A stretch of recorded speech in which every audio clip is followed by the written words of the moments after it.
आइए हम प्रार्थना। महान दयालु स्वर्गीय पिता, हम आपका लाखों लाख धन्यवाद करते हैं क्योंकि आप दयालु प्रेमी परमेश्वर है और आपने हमारे जीवनों को और अधिक किया है। हमारे साथ हो कि इस दिन में हम आपको ना भूले, पर आपको याद रखते हुए हम अपने जीवन को उस रीति से जी सके जैसा आप हमसे चाहते हैं। हम अपने आप को आपके पवित्र हाथों में सौंपते हैं, प्रार्थना करते हैं कि आप ही हमारे साथ रहिए, आप ही हमें सिखाएं। हम आपको महिमा और बढ़ाई देते हुए इस विनती को विश्वास के साथ मांगते हैं कि आप हमें सिखाने वाले हैं, यीशु मसीह के नाम से, आमीन।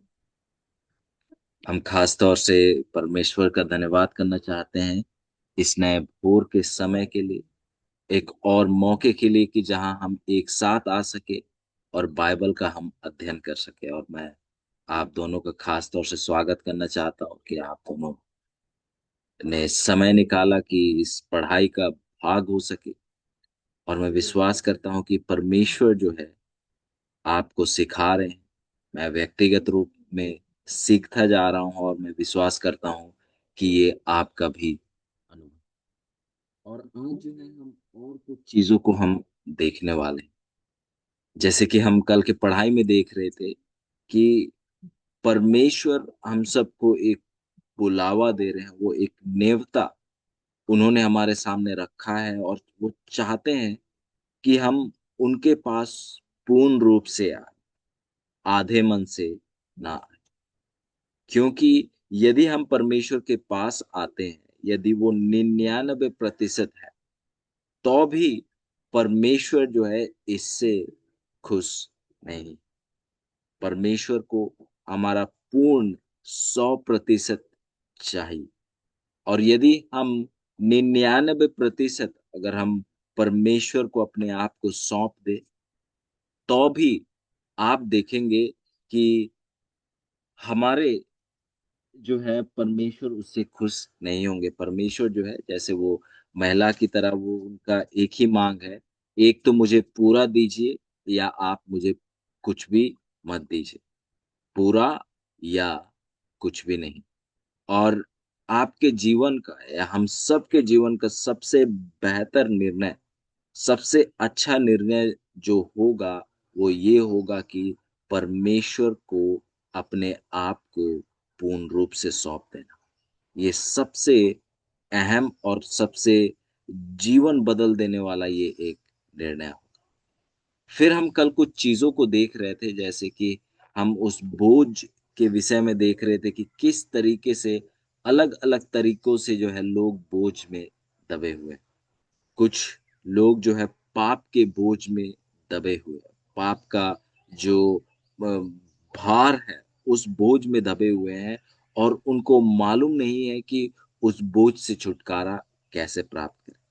आपको याद होगा जो जो महासंघर्ष का पढ़ाई कर रहे हैं उस पे आपको याद होगा, जब हम विलियम मिलर के विषय में पढ़ाई कर रहे थे, इसकी हमने पहले भी जिक्र की थी कि किस प्रकार जब उसने महसूस किया उस पाप के बोझ को, तो वो परेशान हो गया और एक ऐसे उद्धारकर्ता की वो इच्छा रखने लगा जो कि उसके पापों का बोझ को अपने ऊपर ले ले और उसे बचाए। और हम देखते हैं कि ऐसा उद्धारकर्ता उसे कहीं और नहीं मिला, बल्कि बाइबल में मिला, वचन में मिला। और हम देखते हैं कि हर एक व्यक्ति का कुछ ना कुछ कहीं ना कहीं बोझ है, पर हर एक का जवाब केवल एक ही है, वो है यीशु मसीह। शायद आपने वो गीत सुना होगा, अंग्रेजी में जो है अक्सर गाया जाता था कि Jesus is the answer for the world today. Yeshu Masih जो है आज दुनिया के लिए एक जवाब है। इस दुनिया के लिए क्या है? जवाब है। अजीजों, परेशानियां कितनी ही क्यों ना हो, वो बोझ किसी प्रकार की भी क्यों ना हो, यीशु मसीह योग्य है कि वो आपको उस बोझ से रिहा कर सकते हैं। वो आपको आराम, आपको शांति देने के योग्य है। पर हाँ, शर्त ये है कि आप उनके पास पूर्ण रूप से आए।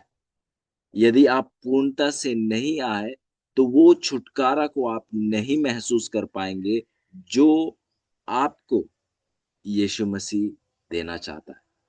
इसीलिए कल हमने एक बहुत खास बात के साथ अपनी पढ़ाई के अंत की थी कि आप अपने जीवन में झांक कर देखिए, टटोल कर देखिए कि किस जगह जो है आपका जीवन का जो है आपको लगता है कि आपने परमेश्वर को नहीं पूर्ण रूप से सौंपा है। क्योंकि शायद आज भी हमारा जो है जीवन 100% शायद परमेश्वर पर सौंपा हुआ ना हो। और कल का संदेश में परमेश्वर हम सबके सामने एक ही पुकार रखे कि आप जो है अपने मनों को जांचो, मनों को परख कर देखो कि कौन सा जगह जो है जहां पर आपको लगता है कि आपको और समर्पण करने की जरूरत है। और मैं विश्वास करता हूं कि आपने ऐसा किया। और मैं ये भी विश्वास करता हूं कि परमेश्वर ने आपको दिखाया कि आपको अपने जीवन का किस कोना को जो है परमेश्वर के हाथों में पूर्ण रूप से समर्पित करने की जरूरत है। अजीजों, ये बहुत ज्यादा जरूरी है। एक उदाहरण आपको जो है दानियल की किताब से मैं देना चाहूँ। हम जानते हैं कि नबूकदनेस्सर को जो है एक स्वप्न दिखा, और उस स्वप्न में वो देखता है कि बड़ी सी मूर्ति है। हम सभी ने उसकी गहरी पढ़ाई की है। और वो मूर्ति जो है अलग अलग पदार्थों से बनी हुई है। और उसके बाद जो है जब वो स्वप्न को देखता है तो वो बड़ा हैरान हो जाता है, परेशान हो जाता है। फिर इसके बाद जो है अपने सब ज्ञानी जो है बाबुल के सब ज्ञानियों को वो बुलाता है, वो जादू टोना तांत्र करने वाले सभी को वो क्या करता है, वो बुलाता है। पर वो जो है उस स्वप्न का जो है फल नहीं बता पाता। पर हम देखते हैं कि परमेश्वर जो है दानियल के द्वारा उस स्वप्न का फल को जो है नबूकदनेस्सर को बताता है। और उस फल का मतलब ये बताता है कि जो सोने का सर था वो कौन है? वो खुद वो नबूकदनेस्सर है और उसका राज्य है। फिर आप देखते हैं कि जब आप दानियल 3 में जाए तो आप देखते हैं कि दानियल 3 में जो है नबूकदनेस्सर राजा जो है एक बड़ी सी मूर्ति, जैसी वो स्वप्न में देखता है वैसी बड़ी सी मूर्ति बनाता है। पर वो मूर्ति स्वप्न की मूर्ति जैसे ना थी, क्योंकि वो जो है अलग अलग पदार्थों से नहीं बनी हुई थी, पर वो एक पदार्थ से ही बनी हुई थी, और वो था सोना। सर से लेकर पांव तक वो सोना का एक मूर्ति था। और इसके बाद हम देखते हैं कि एक एक बात जारी की गई, एक घोषणा की गई कि जब तुरही फूकी जाएगी, जब हर प्रकार के जो गीत के जो इंस्ट्रूमेंट्स है वो बजाए जाएंगे, कहा गया कि आप सभी को क्या है, इस मूर्ति के सामने अपना सर को झुकाना है। और हम देखते हैं कि जब तुरही फूकी गई तो हम देखते हैं कि सभी ने, यहां तक कि जो लोग यहूदी थे उन सभी ने क्या किया, सरों को झुकाया। परमेश्वर के लोगों ने उस मूर्ति के सामने दंडवत किया। पर जो है नबूकदनेस्सर के जो लोग उस चीज को देख रहे थे वो लोग हैरान हो गए कि 3 जन जो है क्या है वो वहां पर खड़े हुए। और ये 3 कौन थे? सदरक, मीसक और अबेदनगो। इसके बाद जो है ये बात जो है राजा को बताई गई। और फिर राजा जो है उसने उन तीनों को बुलाया और कहा कि आपको जो है फिर मौका दिया जा रहा है कि आप क्या करो, आप जो है आपके लिए दोबारा तुरही फूकी जाएगी और आपको मौका दिया जा रहा है ताकि आप अपने आप को बचा सको। क्योंकि जो कोई ऐसा ना करेगा उसे आग की भट्टी में क्या कर दिया जाएगा, डाल दिया जाएगा। फिर हम जानते हैं वचन के द्वारा कि किस तरह से दानियल के तीनों दोस्तों ने कहा कि यदि परमेश्वर बचाते हैं तो ठीक है, यदि परमेश्वर नहीं बचाते हैं तो भी ठीक है, पर हम जो है अपने सर को इस मूर्ति के सामने बिल्कुल ही नहीं झुकाएंगे। हम अपने सरों को नहीं झुकाएंगे। फिर हम देखते हैं कि इसके बाद जो है, आप जानते हैं इस कहानी को, आग की भट्टी का तेज को जो है 7 गुना बढ़ा दिया गया। और यदि हम देखेंगे इस कहानी को, बताया जाता है कि जो लोग उस आग में सदरक मेसक और अबेदनगो को डालने गए थे, वो जो है वो सब जो है उस आग की तेज से क्या हो गए, वो मर गए। और हम देखते हैं कि जब सदरक मेसक और अबेदनगो को आग में डाला हुआ था, वो तीनों जले नहीं बिल्कुल, पर वो, हम कल्पना करना चाहते हैं उस अंधकार के युग के समय के उन लोगों के जैसे उम्मीद करते हैं कि वो भी गाना गीत गा रहे हैं।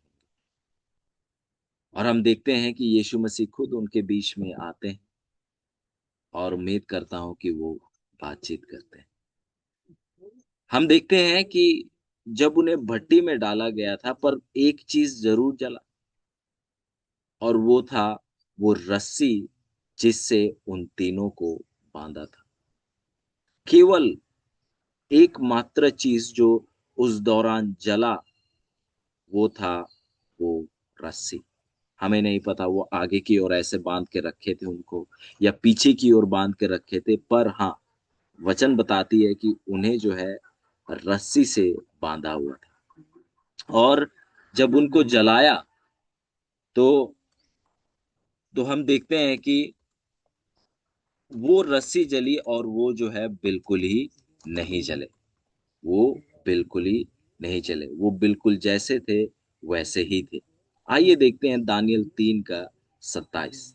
दानियल 3 का 27। यहाँ वचन इस प्रकार से लिखता है, जब अधिपति, हाकिम, गवर्न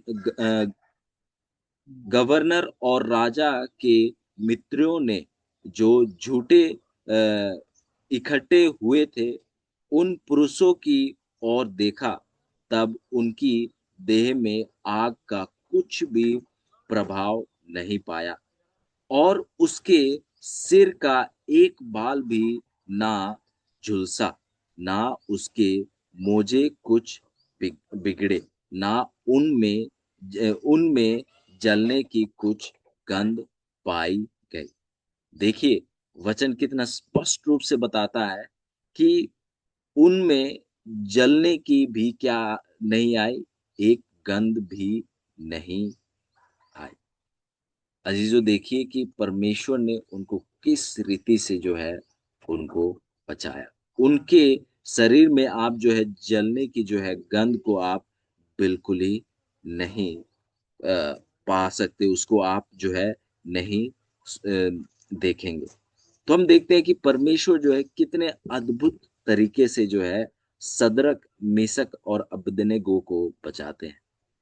पर जैसे हम कहानी में देख रहे हैं कि कुछ जला, और वो क्या था, वो रस्सी जिनसे उनको बांध कर रखा था।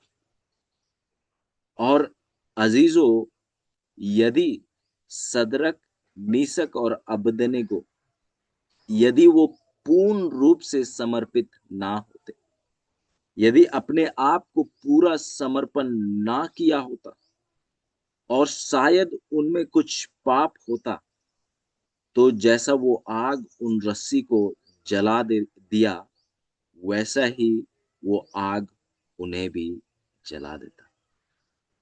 पर सदरक मीसक और अबेदनगो, उन्होंने अपना पूर्ण समर्पण जो है परमेश्वर को किया था, और इसी कारण से जो है इस दुनियावी आग जो है उनको छू नहीं पाई। अजीजों, यदि उनका जीवन 1% भी समर्पित ना होता परमेश्वर में, यदि 1% बचा होता समर्पण करने में, वो काफी था उनको वहां पर जो है जलाकर राख कर दें। अजीजों, यदि आपका जीवन, यदि मेरा जीवन पूर्ण समर्पण नहीं है, तो हम जो वो आप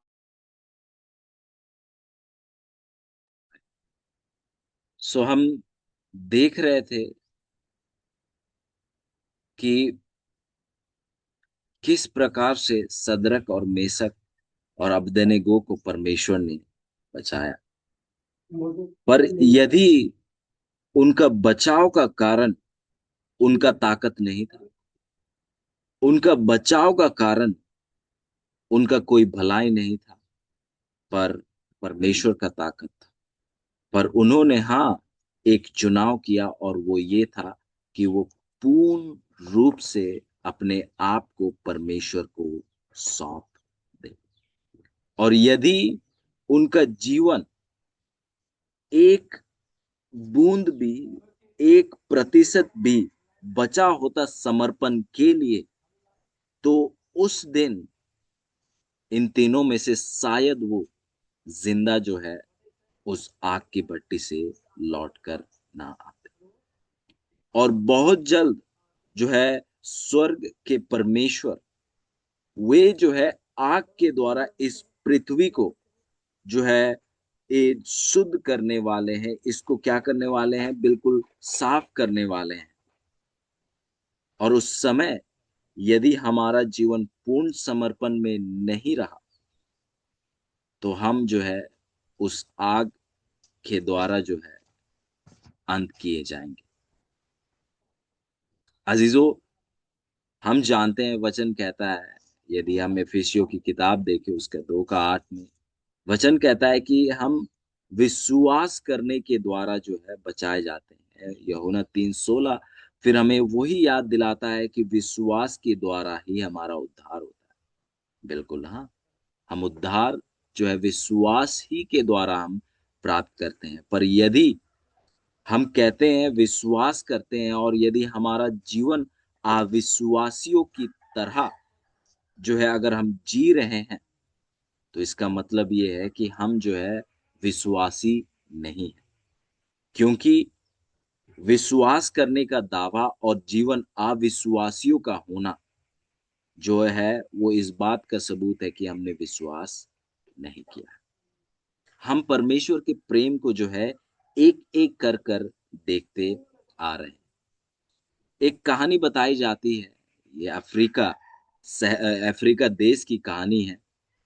बताई जाती है कि एक बड़ा हट्टा खट्टा चौड़ा जो है एक अफ्रीकन था, जिसको जो है एक गुलाम बनाया था, और उसको जो है उस बाजार में ले जाया गया जहां पर जो है गुलामों को बेचा जाता था।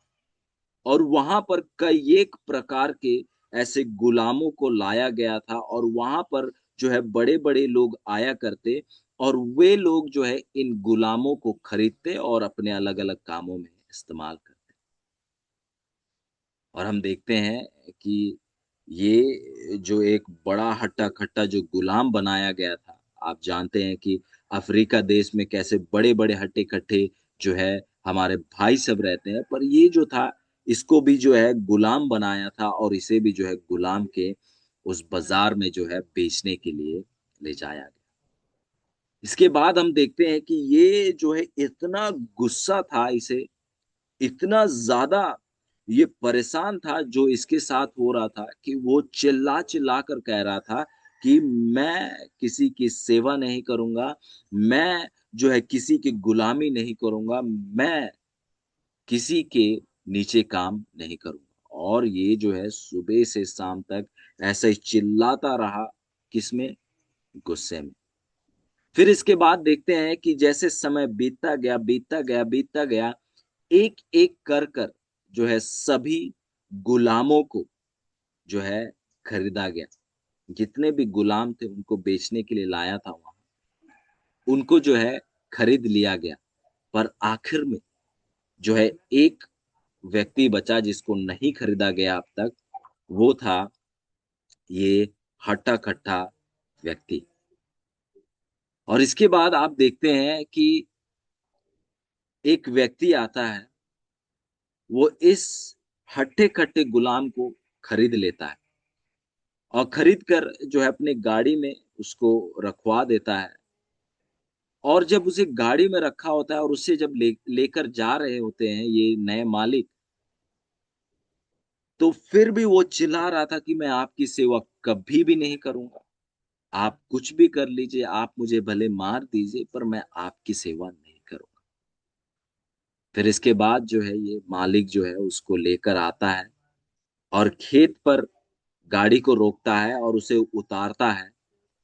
फिर उसके हथकड़ियों को जो है वो खोल देता है और वो कहता है कि वो मालिक कहता है उस गुलाम से कि आज से आप क्या हो? आप आज़ाद हो। आप जहाँ जाना है चले जाइए। आप जो करना है आप करिए। आप आज़ाद है, आप गुलाम नहीं। मैंने आपको खरीदा इसीलिए नहीं क्योंकि मैं आपको गुलाम बनाकर रखूं, पर मैंने आपको खरीदा इसीलिए ताकि मैं आपको रिहा कर सकूं, आपको स्वतंत्र कर सकूं। जब ये गुलाम इन बातों को सुनता है, तो वो जो है उस मालिक के सामने उसके पांव पर गिरकर जो है रोने लगता है और कहता है कि मैं आपकी गुलामी अपने पूरे जीवन भर करूंगा। मैं आपकी गुलामी, आपकी सेवा में जीवन भर करूँगा। सवाल यहाँ ये आता है कि क्या हुआ कि ये गुलाम जो है, जो कुछ समय पहले कह रहा था चिल्ला-चिल्ला कर कि मैं सेवा नहीं करूँगा, मैं गुलामी नहीं करूँगा, वो अब कह रहा है कि मैं अपना जीवन भर आपकी सेवा करूँगा। जब तक नहीं मरता, मैं ईमानदारी के साथ आपकी सेवा पूजा में मैं लगा रहूँगा। क्या कारण था? कारण सरल था ये कि उसने जो है अपने स्वामी के प्रेम को देखा और उसने अपना पूर्ण समर्पण करने का क्या किया है? निर्णय ले लिया। और अज़ीज़ों आज यदि आप देखें, तो हम जो है बहुत बड़े गुलामी में थे। हम ऐसे कैदी हो रहे थे कि जिससे हमें बचाया ना जाता तो हमारा कोई उम्मीद बिल्कुल ही नहीं था। आप देखते हैं कि हमारे स्वामी यीशु मसीह का प्रेम यदि आप देखें, तो वो कई गुना अधिक है। उनका हम शब्दों में बयान नहीं कर सकते। पर क्या हम उस कैदी व्यक्ति की तरह, उस कैदी इंसान की तरह क्या हम परमेश्वर के प्रेम को देख पाए हैं? क्योंकि जब तक हम परमेश्वर के प्रेम को नहीं देख पाएंगे स्पष्टता से जैसा है, हम अपना पूर्ण समर्पण कभी भी नहीं करेंगे। और अजीजों, परमेश्वर हमें जो है पूर्ण समर्पण के लिए इसीलिए पुकार दे रहे हैं, इसीलिए नेवता दे रहे हैं क्योंकि वो हमें बचाना चाहते हैं। क्या करना चाहते हैं? वो हमें बचाना चाहते हैं। वो हमारे लिए क्रूस पर मरे, हमें कैद कैदी बनाने के लिए नहीं, पर हमें स्वतंत्र करने के लिए। और आज अगर वो हमें बुलावा दे रहे हैं, आइए हम उस आयत को दोबारा पढ़ना चाहेंगे। मत्ती उसका 11 का 28। देखिए वचन क्या कहता है? हे सब परिश्रम करने वालों और बोझ से दबे लोगों, मेरे पास आओ, मैं तुम्हें विश्राम दूंगा। ये जो निमंत्रण है, ये नेवता जो है, ये प्रेम का नेवता है। ये गुलाम बनाने का नेवता नहीं है, पर ये रिहाई का नेवता है। अजीजों, दुनियावी चीजों में रहना, अपना मन मर्जी करना, अजीजों वो वाकई में एक गुलामी है। शैतान की वो गुलामी है। पर परमेश्वर में पूर्ण समर्पण, वाकई में वो एक स्वतंत्रता है। आप जब पूर्ण समर्पण करते हैं, तो आप उस जीवन को अनुभव करते हैं, जिसको शायद आज तक आपने अनुभव बिल्कुल ही नहीं किया। अज़ीज़ों, परमेश्वर चाहते हैं कि हम पूर्ण समर्पण करें, ताकि हम उस पूर्णता का जीवन को, बहुतायत का जीवन को हम जो यीशु मसीह में है, उसको हम अनुभव कर सकें। दोबारा यही मैं कहना चाहूँगा कि मुझे नहीं पता आपके जीवन का बोझ क्या है? शायद वो आर्थिक रूप से, शायद वो मानसिक रूप से, शायद वो आत्मिक रूप से, पर वो जैसा भी बोझ हो, जैसे हम ज़िक्र कर रहे थे कि यीशु मसीह हर एक बोझ का क्या है? वो जवाब है। हर एक बोझ का वो जवाब है, हर एक बोझ से वो आपको रिहा कर सकते हैं। और दोबारा ये बहुत ज़्यादा ज़रूरी है कि जब हम परमेश्वर के पास आते हैं, तो हम उस रिहाई को पाने के लिए ना आएँ। जब हम परमेश्वर यीशु मसीह के पास आते हैं, तो आइए हम यीशु मसीह को प्राप्त करने के लिए उनके पास आइए, बहुत ज़्यादा ज़रूरी है। मैं यीशु मसीह के पास इसीलिए नहीं आना चाहता क्योंकि मैं रिहाई को पाऊँगा। मैं यीशु मसीह के पास इसीलिए आना चाहता हूँ, क्योंकि मैं उन्हें पाना चाहता हूँ। अज़ीज़ों, रिहाई, शांति, विश्राम, आनंद, ये वाक़ई में यीशु मसीह है। अगर आपने यीशु मसीह को प्राप्त किया है, तो ये चीज़ें आपके हैं। हाँ, अज़ीज़ों, अगर आपने यीशु मसीह को पाया, तो ये चीज़ें आपकी हैं। आइए, हम जब उनके पास आते हैं, समर्पण करते हैं, तो इसीलिए करें, क्योंकि वो हमसे प्रेम करते हैं और हम भी उनसे प्रेम करते हैं। एक सही उदाहरण होगा, वो है विवाह का। बहुत अच्छा उदाहरण और मैं देख सकता हूँ कि यहाँ जो जितने भी आप यहाँ मौजूद हैं, आप सभी जो है एक विवाह के संबंध में बंध चुके हैं, उम्मीद करता हूँ।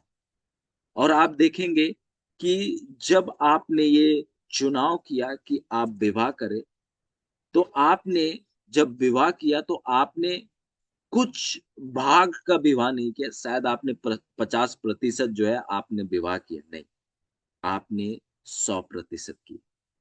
और जब आपने 100% किया, तो आपने उस विवाह का आनंद को महसूस किया। अगर कल्पना कीजिए कि अगर आप 100% अगर समर्पण ना करते उस विवाह में, तो क्या आपका वैवाहिक जीवन में सुख चैन होता?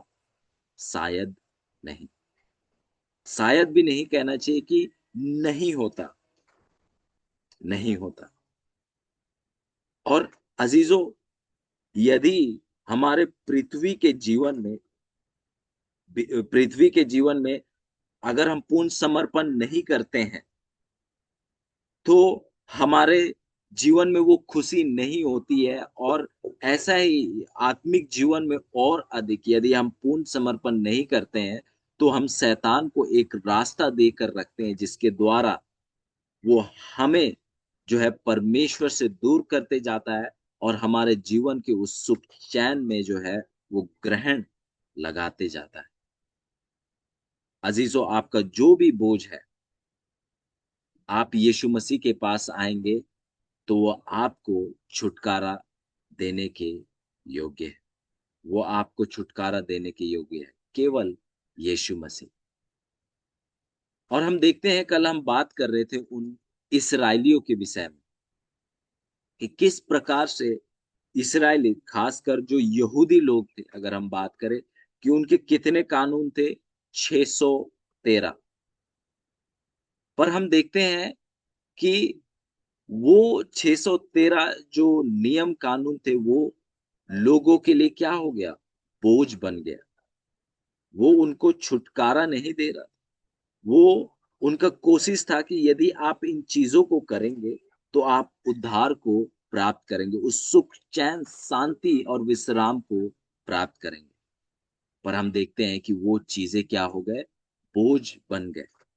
और यीशु मसीह उनको पुकार दे रहे थे कि आप क्या है, मेरे पास आओ और मैं आपको क्या दूंगा, विश्राम दूंगा।